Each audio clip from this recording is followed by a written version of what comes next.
This is probably gonna shock you, because it's an electric piano that's, like, really electric. Like all digital keyboards, it has a computer that recognizes which keys are being pressed and produces a matching note through a speaker. But unlike other digital keyboards, it also knows when you're pressing the wrong key and responds by tasing you.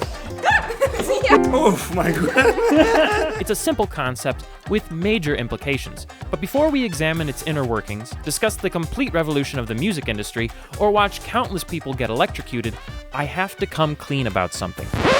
I'm not an engineer. I'm a pianist. I have a degree in music. And this may be surprising given how much stuff I've built, but when I hit college a mere 3 years after YouTube itself came into existence, I wanted to be a film score composer and spent countless hours at the piano, improvising, screwing around, and occasionally learning some pretty cool stuff. Along the way, I've had some exceptional piano teachers whose lessons, insight, correction, and friendship are now obsolete. But just how does it work?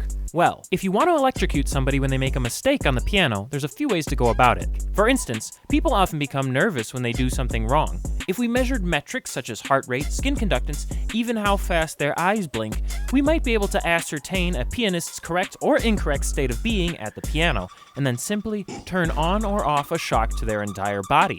The problem with this is that you can be nervous without making a mistake. And if we somehow fixed that problem and it only shocked you when you actually pressed a wrong key, you still wouldn't know which wrong key you pressed. When I dreamed up this design years ago, I knew that it had to shock you exactly when and where the mistake happened. And that's why this piano is equipped with 96 relays. One for every key, plus a few to spare. Relays are like switches that can be turned on by a computer. By wiring every single relay to its own specific key, we can send a shock to the specific finger that made the mistake, as soon as it makes the mistake. Provided, of course, we can teach a computer to recognize a mistake and know which switch to turn on. Thankfully, this is just a matter of some code, and I have quite a lot of experience asking for help.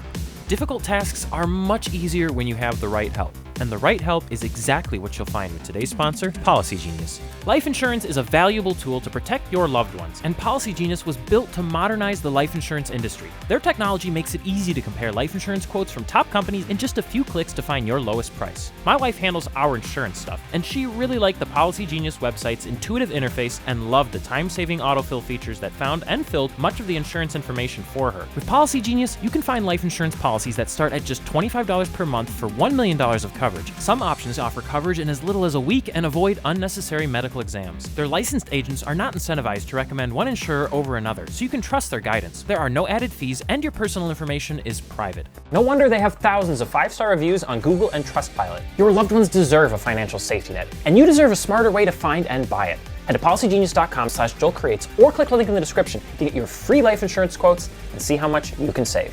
Thanks, Policy Genius.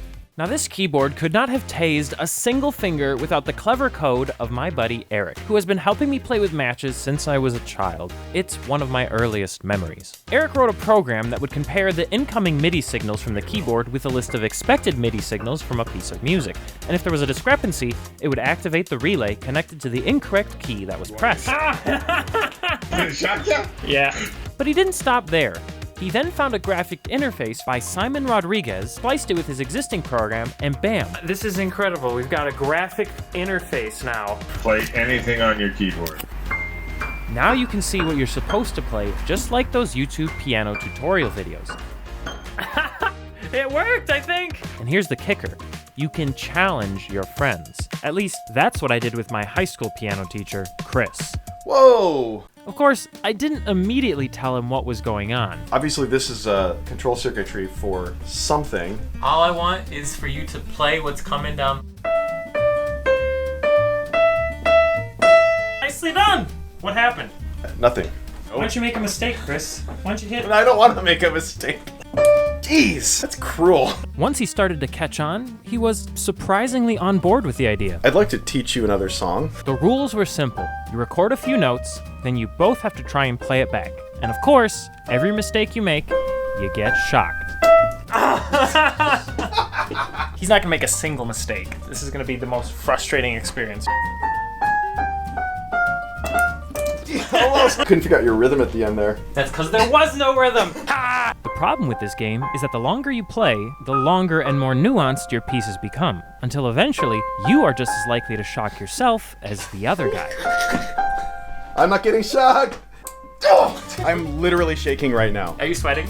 A little bit. But as Chris and I emotionally ragdolled between the highest highs and the lowest lows, we finally came to an important realization. Hey, you know what I realized? We could play things for Charlie. What? You know how your way around a keyboard, right?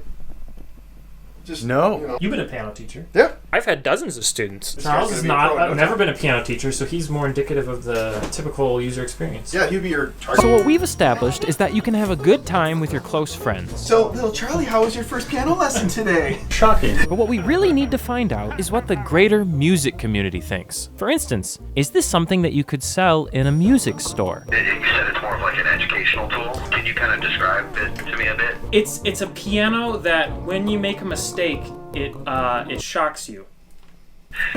Yeah. I don't think that's something we'd be interested in checking out. Now, the stores might not have been interested, but they are really just a middleman to the music students. So we took it to the practice rooms at my old college. This space is forever burned into my memory. And apparently, my face is forever taped to the wall. The piano was set. Now we just had to wait for some unsuspecting students. If you make a mistake, it will electrocute you. Oh, God!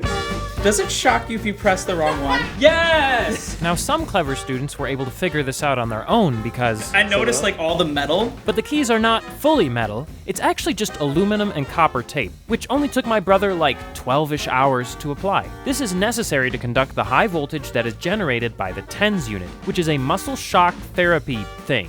One electrode wire runs through the relay bank, and the other is attached to both of your wrists.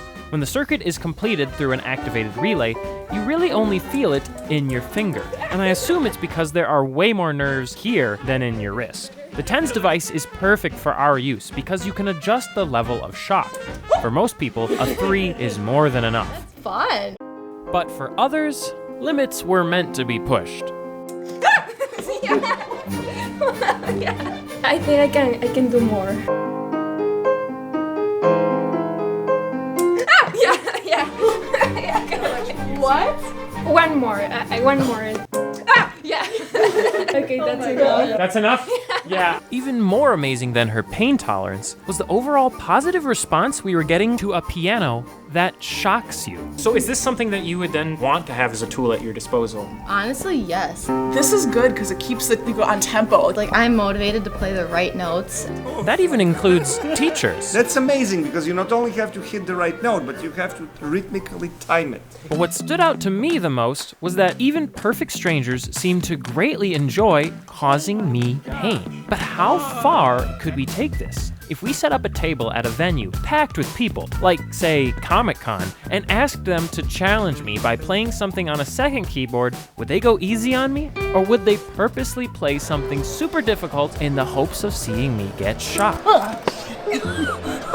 I think this sounds like an incredible way to get information out of somebody. Yeah, okay, so Black Widow wants to hurt people. Big surprise there. And trying to play anything by Doc Ock will be at least, like, 8 times harder than normal.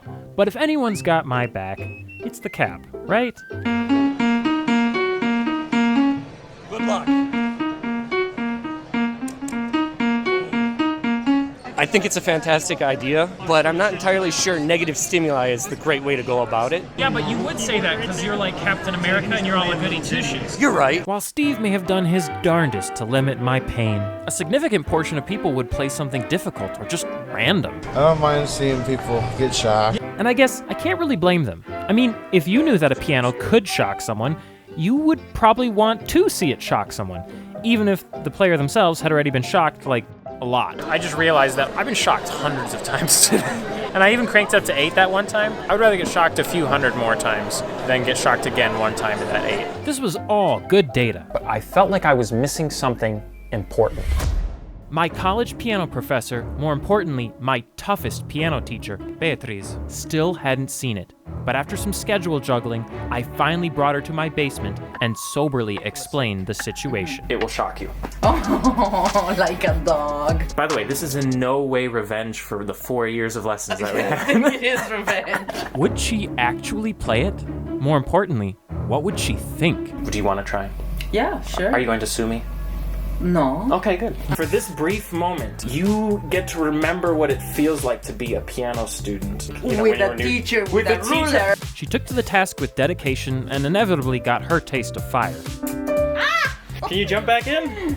Yeah, no, I don't. Should we try it one more time? Yes, one more time. What did I do? But after getting the hang of it, I was surprised to hear her say this. It has some uses. I can see the use, for example, when you are teaching intervals. Yeah. But it should be a game. I don't see a professor really using it. No, because they're going to get sued. You know, as a game, I could see students actually taking advantage of this. Wow. It's crazy. So what would happen if we gave shocking piano lessons to other YouTubers? Can I give you a piano lesson? Oh my goodness, dude. Peter, can I give you a piano lesson? A lesson? Yeah.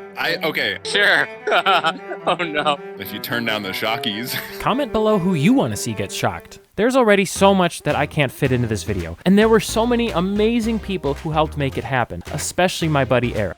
I really have had some amazing music instructors, and the world would be a much darker place without music. So please, take the time to appreciate the music teachers in your life. And thank you for taking the time to watch. I'll see you next time.